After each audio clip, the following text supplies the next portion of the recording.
تمہیں یوں ہر بار یقین آ جانا، تمہارے دل میں ہر بار امید کا آ جانا، اور پھر تمہارا دعائیں مانگنا اس بات کی دلیل ہے کہ اللہ کے در سے مدد جلد تم تک پہنچے گی، معجزات کی صورت میں۔ کبھی کبھی اللہ آپ کو اس لیے بھی کمزور اور اکیلا محسوس کرواتا ہے تاکہ آپ کو یاد رہے کہ آپ کو اس کی ضرورت ہمیشہ رہے گی، اس کی طاقت آپ کو یاد رکھنی ہی ہوگی۔ اللہ کی مدد کے بنا آپ کچھ نہیں کر سکتے۔ تمہارے دکھ کی ہر ایک داستان صفحہ تقدیر پر درج ہے، جو نہ تو تمہارے رب سے چھپی ہوئی ہے اور نہ وہ تمہارے غموں سے بے خبر ہے۔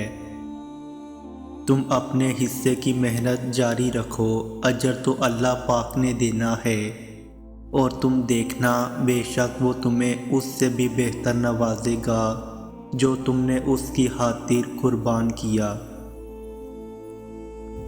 جب تم یہ سوچتے ہو کہ شاید وہ رب تم سے ناراض ہو گیا ہے، وہ تب تمہارے سب سے زیادہ قریب ہوتا ہے۔ وہ اپنی ناراضگی کا خیال لاڈ سے ڈالتا ہے اپنے بندے کے دل میں، تاکہ اس کا بندہ بھاگ کر اپنے رب کی بارگاہ میں حاضر ہو جائے اور اس سے اپنی ساری باتیں بیان کر دے۔ وہ تمہیں تم سے زیادہ چاہتا ہے، اس کی محبت کبھی نہ ختم ہونے والی ہے، اس کی محبت سے مایوس نہ ہوا کرو۔ اور معجزوں کا ہونا تو تمہارے صبر اور یقین کی دلیل ہے۔ تمہارا صبر ہی تمہیں تمہاری من پسند چیز تک لے کر جائے گا، اور اگر بہت مانگنے پر بھی نہ ملے تو اللہ پاک سے شکوہ نہ کرنا، کیونکہ وہ تمہیں تم سے بہتر جانتا ہے۔ وہ تمہارے اچھے اور برے سے واقف ہے۔ وہ تمہارا صبر آزماتا ہے اور دیکھتا ہے کہ میرا بندہ مجھ سے کتنی محبت کرتا ہے، جو میرے لیے اپنی من پسند چیز بھی قربان کر دے۔ وہ کسی کی جھولی خالی نہیں رہنے دیتا، وہ تو ان کو بھی دیتا ہے جو بے زبان ہیں، پھر تمہیں کیسے نہیں دے گا جو دل کی زبان سے اس سے مانگتے ہیں۔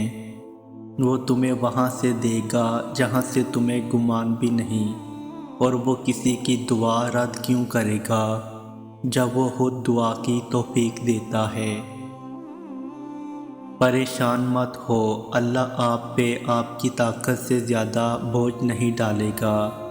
یہ وقت بھی گزر جائے گا اور پھر آزمائش کے بعد اللہ بے شمار نعمتیں اور آسانیاں عطا فرمائے گا۔ مایوس مت ہونا، اللہ ہے نا، وہ سب اچھا کرے گا۔ صبر کر کے دیکھو، کیا پتہ اللہ کی بھی وہی رضا ہو جو تمہاری ہے۔